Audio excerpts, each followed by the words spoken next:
Madame, Monsieur, bonsoir. Merci de nous prêter attention à la une de l'actualité. Le président de la République, chef suprême des forces armées, ministre de la Défense nationale, Abdelmadjid Tebboune, a présidé ce dimanche une réunion du Conseil des ministres, une réunion consacrée à un projet d'ordonnance portant loi organique relative au régime électoral. On y revient dans un instant.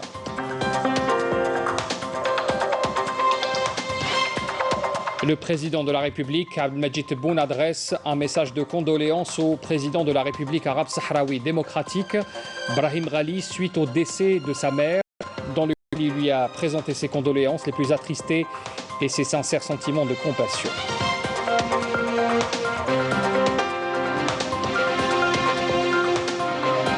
Le général de corps d'armée, Saïd Chengriha, chef d'état-major de l'armée nationale populaire, a présidé aujourd'hui une cérémonie en l'honneur des personnels féminins militaires et civils au ministère de la Défense nationale.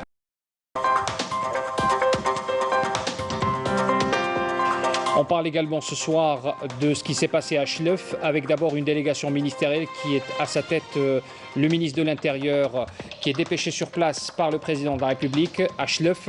Chlef qui a vécu l'horreur hier en fin d'après-midi. Des crues d'une rare violence ont provoqué le débordement de Oued Meknassa.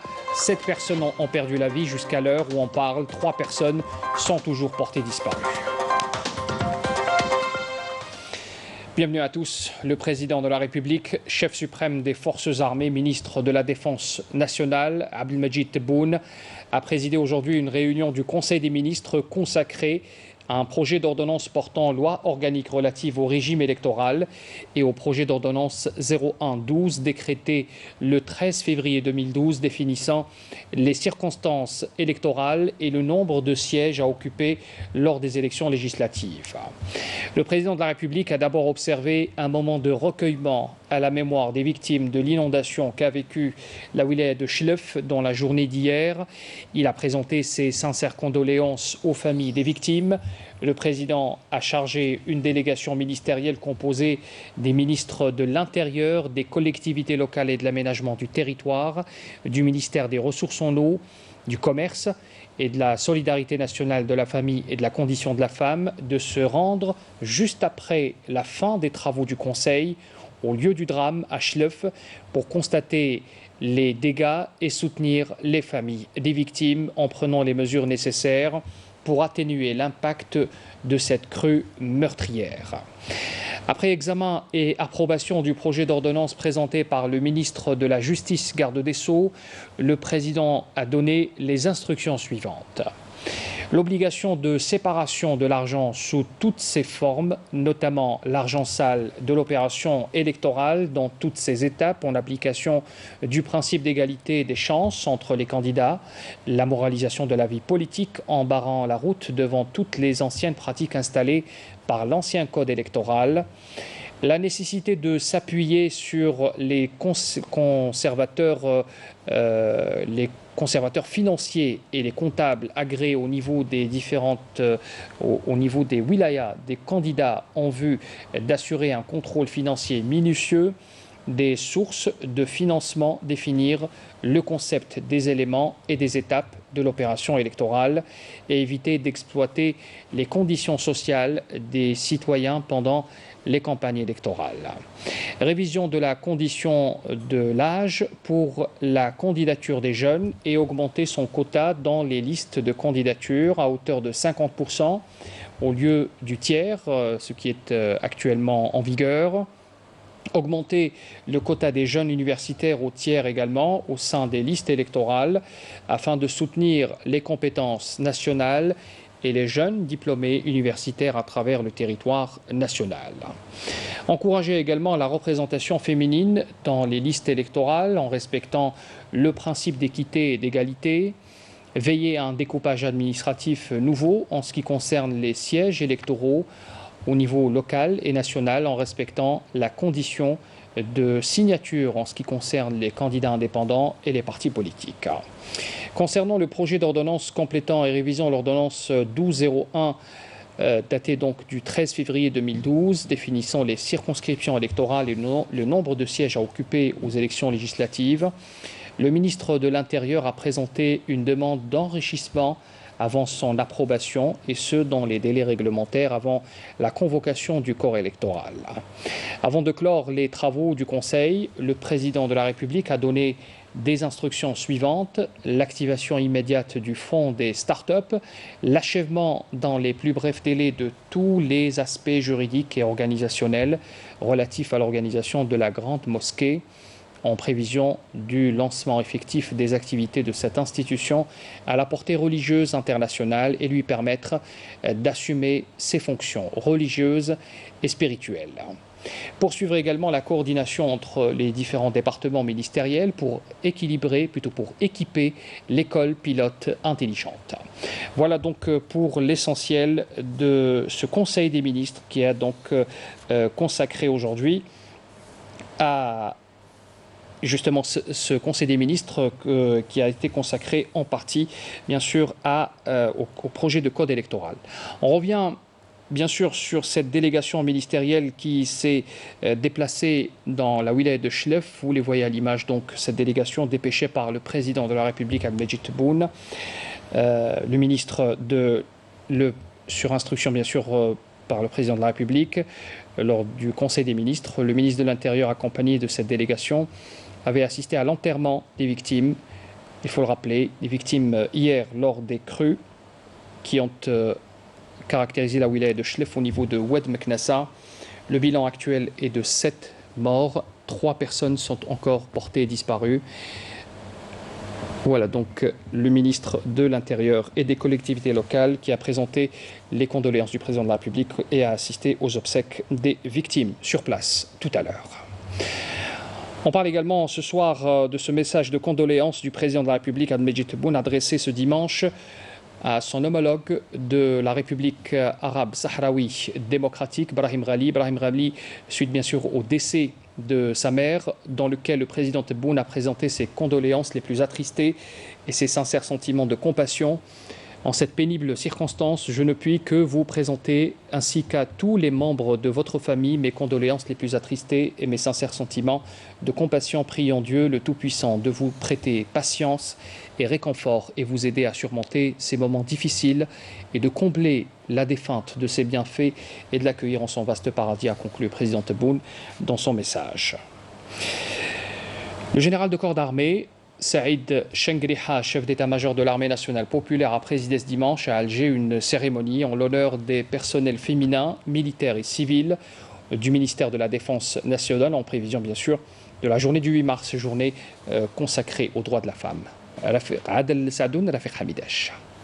À la veille de la célébration de la Journée internationale de la femme, correspondant au 8 mars de chaque année, le général de corps d'armée, Saïd Chengriha, chef d'état-major de l'armée nationale populaire, a présidé aujourd'hui, au siège du ministère de la Défense nationale, une cérémonie en l'honneur des personnels féminins militaires et civils du ministère de la Défense nationale, en présence du secrétaire général du ministère de la Défense nationale, des chefs des départements, du contrôleur général de l'armée, des directeurs et chefs des services centraux du ministère de la Défense nationale et de l'état-major de l'armée nationale populaire. En cette occasion, le général de corps d'armée a adressé une allocution lors de laquelle il a félicité les personnels féminins, toutes catégories confondues, militaires et civils, relevant de l'armée nationale populaire, tout en saluant les initiatives louables de l'État en termes d'équité envers la femme algérienne.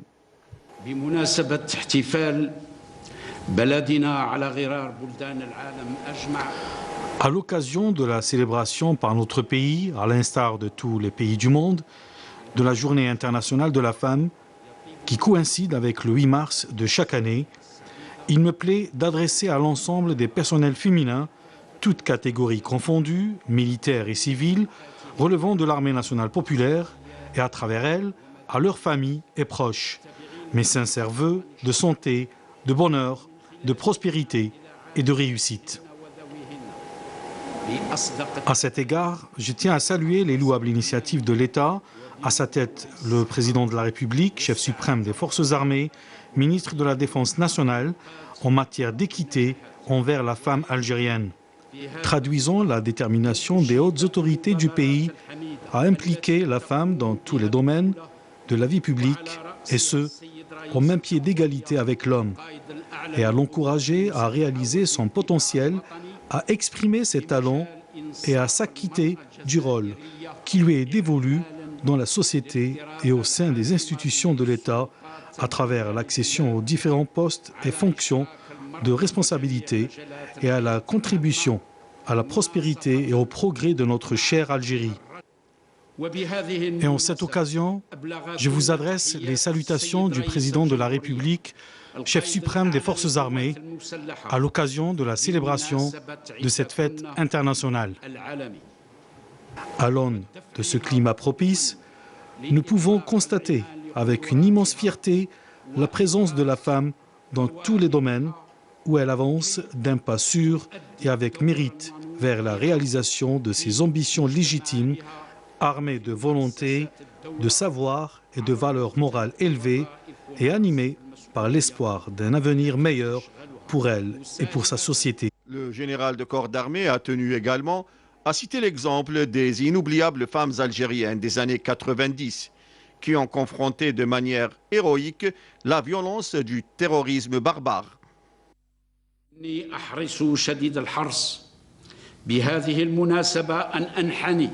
Je tiens en cette occasion à rendre un vibrant hommage à toutes les femmes algériennes qui se sont sacrifiées pour la liberté et le recouvrement de la souveraineté, ainsi que toutes celles qui ont fait face au terrorisme barbare et ont contribué à servir leur patrie avec fidélité et dévouement pour sauvegarder sa sécurité et sa stabilité. Dans ce contexte, je citerai un des mémorables hauts faits des femmes algériennes des années 90 qui ont confronté d'une manière héroïque le terrorisme sanguinaire et la violence aveugle. Je me rappelle avec énormément de fierté et d'orgueil l'attitude courageuse d'un groupe de braves enseignantes dans la wilaya de Sidi Bel Abbès qui avaient volontairement décidé de remplacer durant une semaine leurs collègues assassinés à la fleur de l'âge dans un lâche attentat terroriste. Cet acte héroïque, qui était aussi un énorme défi, a été gravé dans la mémoire de tout le peuple algérien et a amené les citoyens sans défense à porter les armes pour combattre les criminels aux côtés de leurs frères de l'armée nationale populaire et des services de sécurité pour éliminer cette horde égarée et tyrannique.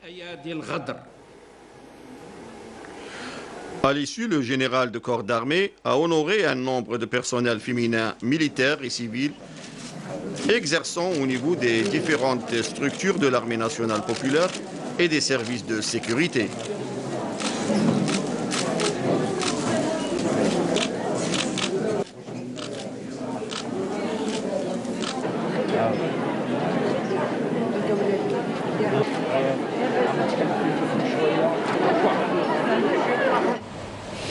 Le ministre des Affaires étrangères Sabri Bourgadoum a été reçu ce dimanche à Lomé par le président de la République du Togo, Faure Gnassingbé.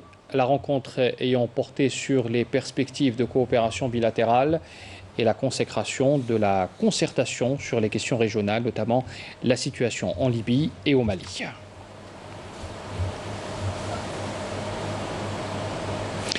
Deuxième et dernier jour des travaux de la journée d'études sur la guerre de l'information et la campagne de déstabilisation de l'Algérie via les réseaux sociaux. Les intervenants ont abordé les possibilités et les mécanismes à mettre en œuvre afin de minimiser les risques des médias sociaux sur la sécurité publique.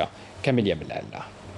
Le développement accéléré des technologies de pointe et des réseaux de transmission de données sont des phénomènes qu'il n'est plus possible d'ignorer puisqu'ils contribuent à modifier la stratégie, la politique, l'économie, le comportement des gens et même l'art de la guerre.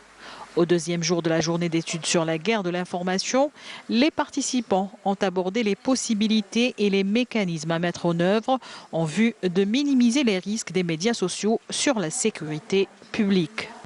Alors, quelles sont les solutions pour un petit peu, je vais dire, diminuer l'impact des fake news, de la rumeur, parce qu'il n'existe pas de baguette magique pour les radier complètement.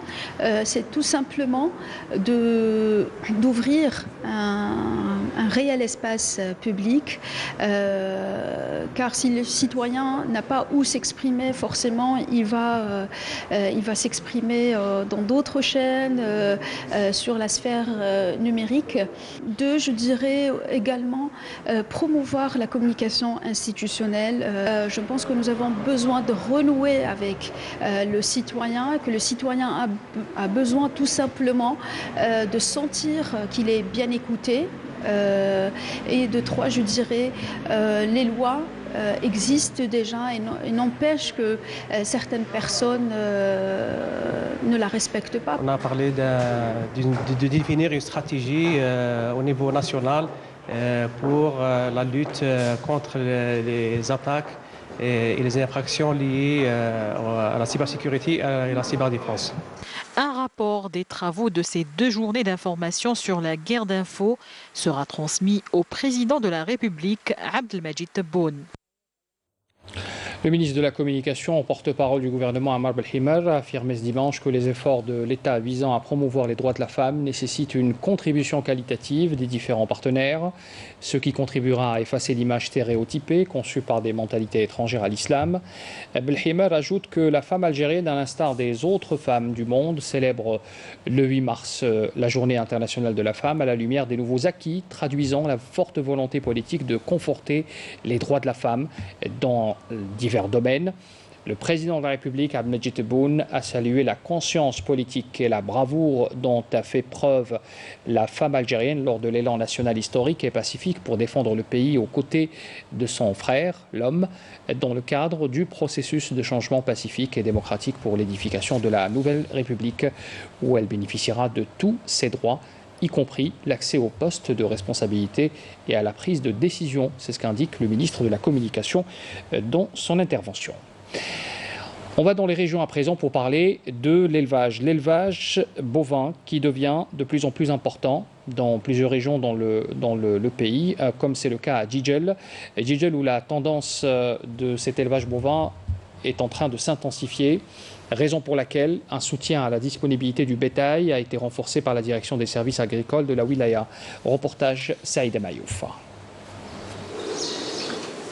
Dans la commune de Tahir, au lieu d'Iachouat, l'exploitation Sayoud d'élevage bovin a été créée en 2016 avec une trentaine de génisses au départ pour atteindre aujourd'hui plus de 200 vaches laitières, renforçant ainsi le cheptel bovin dans la wilaya de Jijel. Nous avons démarré notre activité en juillet 2016 avec 31 génisses. On a emporté un deuxième quota en février 2017. Actuellement, nous sommes à 225 vaches laitières génisses et un total avec les veaux d'engraissement et les nouveau-nés de 205 têtes. Le dispositif lait dans la wilaya de Jijel comprend plus de 4300 vaches laitières exploitées par 700 éleveurs et produisant plus de 13,5 millions de litres par année collectés à travers 37 collecteurs. Ces derniers livrent la production à 9 literies, dont 5 sont répartis sur la wilaya de Jijel et les 4 autres sont situés dans les wilayas limitrophes.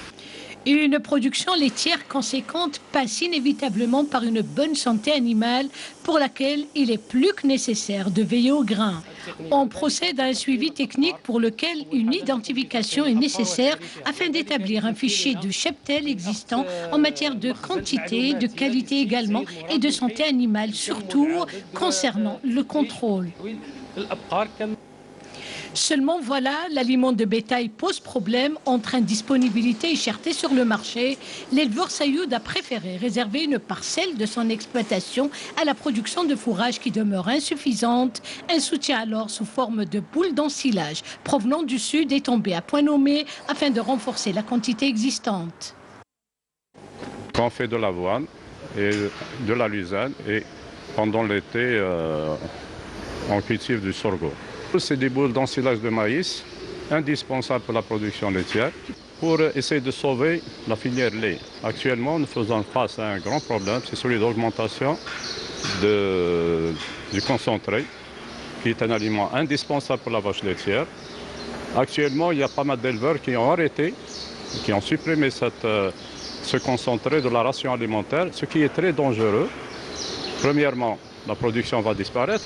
Deuxièmement, il y a la santé du cheptel qui est en jeu. Pour ce qui est de l'aliment de bétail, l'exploitation bénéficie annuellement d'un soutien pour l'acquisition de fourrage enrubanné produit dans le sud, ce qui permet de réduire considérablement les coûts de production du lait dans les zones nord du pays.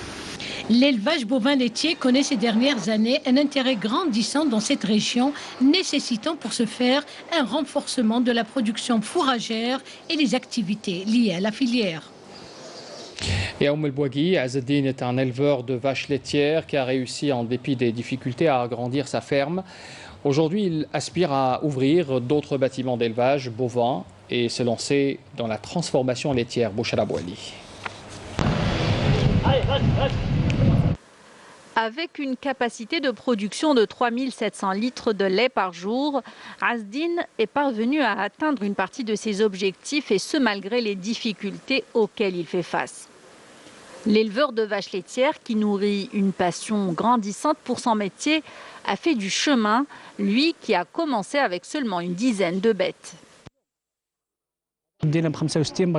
Nous avons commencé avec 65 vaches laitières et à présent nous en avons 200. Nous avons également 140 veaux et nous comptons nous agrandir en ouvrant une autre ferme. Notre objectif pour 2021 est d'atteindre les 1000 têtes. Nous voulons simplement que l'administration nous facilite les procédures pour réaliser le forage des puits, pour que nous puissions nous-mêmes cultiver l'aliment du bétail qui nous coûte très cher. Pour une production de qualité, des techniciens et des vétérinaires prennent quotidiennement soin des vaches laitières. On fait leur suivi, à commencer par la traite du matin où on effectue un test qui permet, grâce à un capteur, d'indiquer s'il y a un problème digestif au podal. Tout est signalé au niveau de la salle micro. En cas de problème, la vache est vite prise en charge pour éviter que son état n'affecte sa production laitière. Une production que Azzeddine veut coûte que coûte augmenter afin de répondre aux besoins du marché local et d'investir une autre filière, celle de la transformation laitière. Le bilan Covid pour ce dimanche 7 mars, 130 nouveaux cas confirmés de coronavirus, 118 guérisons, 3 décès ont été enregistrés encore ces dernières 24 heures. C'est ce qu'a annoncé ce dimanche le porte-parole du comité scientifique de suivi de l'évolution de la pandémie, Jamal Fourar. Le ministre de la Communication, porte-parole du gouvernement, Ammar Belhimar, a présenté ses sincères condoléances et sa profonde compassion à la famille du journaliste Radouane Zizi, décédé hier à l'âge de 60 ans. Prions Dieu, le Tout-Puissant, d'accorder aux défunts sa sainte miséricorde et de prêter à ses proches patience et réconfort. L'actualité à l'étranger, le ministre sahraoui des Affaires étrangères et membre du secrétariat national du Front Polisario, Mohamed Salem Ould Salek, a affirmé qu'aucun contact direct ou indirect n'a été établi entre la République arabe sahraoui démocratique et le Royaume du Maroc. Il insiste qu'un nouveau cessez-le-feu reste tributaire du respect total des principes de l'Union africaine. Le ministre sahraoui avait rappelé que l'ancien accord de cessez-le-feu de 1991 a expiré depuis le 13 novembre dernier. La communauté internationale est pleinement consciente que le seul responsable de cette violation est le Maroc, en raison de son déni de l'accord signé avec le Front Polisario, le front de libération de la Sagia El-Hamra et Rio de Oro, communément appelé plan de règlement ONU-Afrique daté de 1991. Les faits marquants de l'actualité à l'étranger, résumés également ce soir par Mariam Damis. 4 mois après une présidentielle agitée par des troubles meurtriers, les Ivoiriens ont voté samedi pour élire leurs députés, avec l'espoir que ce scrutin permettra d'apaiser la vie politique de leur pays. Les résultats seront donnés par la commission électorale indépendante au fur et à mesure du dépouillement. Une série de tirs de missiles a touché une raffinerie artisanale dans le nord de la Syrie et a fait au moins 4 morts et 24 blessés, provoquant le plus important incendie touchant de telles installations. Les secours ont mis plusieurs heures pour maîtriser l'incendie qui a ravagé environ 180 réservoirs. Pour arrêter la propagation de la Covid-19, qui a fait près de 260 000 morts au Brésil, la ville de Sao Paulo a décrété un nouveau confinement. Ces nouvelles restrictions comprennent aussi la fermeture des magasins non essentiels. Le 11 mars 2011, le Japon a été frappé par un séisme d'une magnitude de 9 sur l'échelle de Richter et a entraîné un tsunami et un accident de la centrale nucléaire de Fukushima. Des dégâts qui ont causé la mort de 18 500 personnes, ce qui a provoqué la pire catastrophe nucléaire de l'histoire du pays. 10 ans après cette catastrophe, et comme chaque année, les Japonais manifestent contre la politique nucléaire du pays. On vient en Algérie, direction le jardin du Palais de la Culture. Moufdi Zakaria, c'est un jardin qui s'étend sur une surface de presque 2 hectares. Il dispose de sa propre pépinière qui offre aux visiteurs un véritable écrin de verdure. Le reportage est signé Yasmine Massaoudi. S'étendant sur une surface de presque 2 hectares, tel un écrin de verdure, le jardin du Palais de la Culture Moufdi Zakaria offre aux visiteurs une petite immersion dans la nature. Disposant de sa propre pépinière, ce côté du palais a une place particulière au sein de l'institution. Le Palais de la Culture ou les responsables de la culture et les travailleurs du Palais de la Culture accordent une très grande importance aux espaces verts ou ce qu'on appelle le jardin du Palais de la Culture, vu la diversité de son patrimoine végétal et aussi de la qualité des plantes qui se trouvent au Palais de la Culture. Donc c'est pour cela qu'il a été créé un sous-service des espaces verts. Un sous-service composé de 7 employés chargés de l'entretien, de l'aménagement et de l'embellissement de ces espaces. C'est ici que les jardiniers donnent libre cours à leur créativité, en composant avec une panoplie de plantes vertes et plantes à fleurs pour créer les décors floraux intérieurs et extérieurs du palais, grâce à différentes techniques. Ici, on fait la multiplication, bouturage, potage, greffage de toutes les espèces pour les remplacer en espace. Comme pour chaque chose, nous arrivons à entretenir le jardin.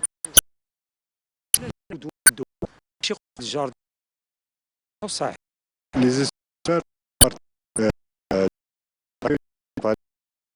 ils ont la même valeur ou le même niveau qu'une salle d'exposition ou une salle de production.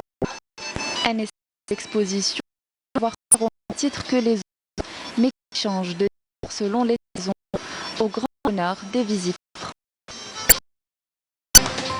Ce journal, merci de la suite. Je vous souhaite une excellente